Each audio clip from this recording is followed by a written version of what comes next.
Hello, madiskarte moms! Naku, welcome to Kusinadia. Meron na naman ako ituturo na dish sa inyo na siguradong patok sa pangnegosyo at para sa ating pamilya. Lahat naman ng punang Pinoy meron style ng pansit. Pero itong gagawin po natin is with a twist. Pero bago niyan, please like, share, and subscribe and push the notification bell para po for more cooking videos dito sa Madiskarte Mom PH channel.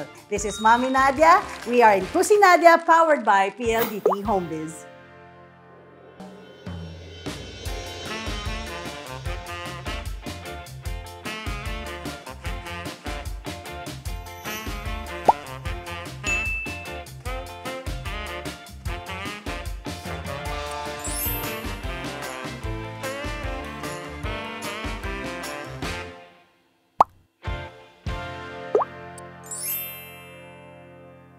Ayan mga moms, ito na ang ating patok na dish para sa araw na to, ang ating pansit bagnet.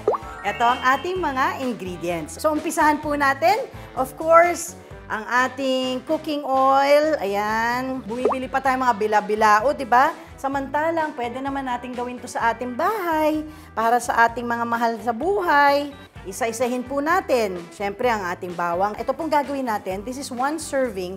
This may be good for 3 to 4 people, no? Meron tayong sibuyas. Ayan. Dahan-dahan lang ang ating gagawin. Ito, meron na tayong gulay na chinap. Ito ang ating carrots, no? Na ating ginawang julienne, na tinatawag na hiwa. Julienne, yung maninipis, yung parang posporo na. We have our Baguio beans. Lalagay po natin ang ating cabbage. Ayan, sauté-sauté lang po. Dito na natin siya lalagyan ng ating toyo. Kung gusto nyo pong lagyan ng inyong chicken powder, garlic powder, bahala po kayo.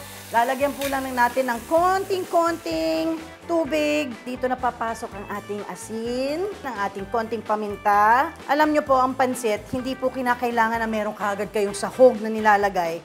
Dahil itong gulay pa lang, napakasarap na. So, hayaan lang po natin siya. And then now, we will get our noodles. Ayan, ganun kabilis. Lalagay na po natin ang ating pansit. Magsosoak na po ng noodles yung kanyang sabaw. Yung iba po, hinahalo na po dito yung chicken. Minsan naman, kung gusto nila ng shrimp, yan. Ihalo nyo na po yung mga gusto ninyo.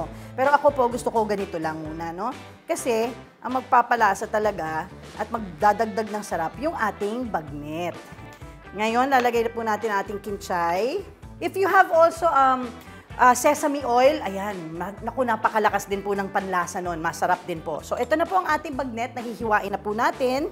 Para pagluto po ng ating pansit, itatap na po natin ito. Nabilang nyo ba? Wala pa yatang 5 minutes ang ating pansit. At ngayon, ilalagay na po natin sa ating bowl. This one, ang ating pong budget dito, mga nasa 180. Pwede nyo pong ibenta to kung kayo may karinderya. Mabibenta nyo po pa to ng mga mas mataas. Baka doble pa po, di ba? Kasi pang 3 tao na yung papakain ninyo. Ayan, damihan na natin. Tagtarin na natin ang bagnet. Ayan po. Luto na po ang ating pansit bagnet. Ayan na naman, madiskarte moms. Isa na naman po tayo ang ating niluto tong araw na to. Perfect para sa pamilya at perfect pang negosyo.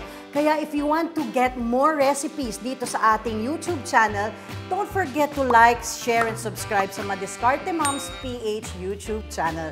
Again, this is your Mommy Nadia in Kusinadia, and we are powered by PLDT Homebiz.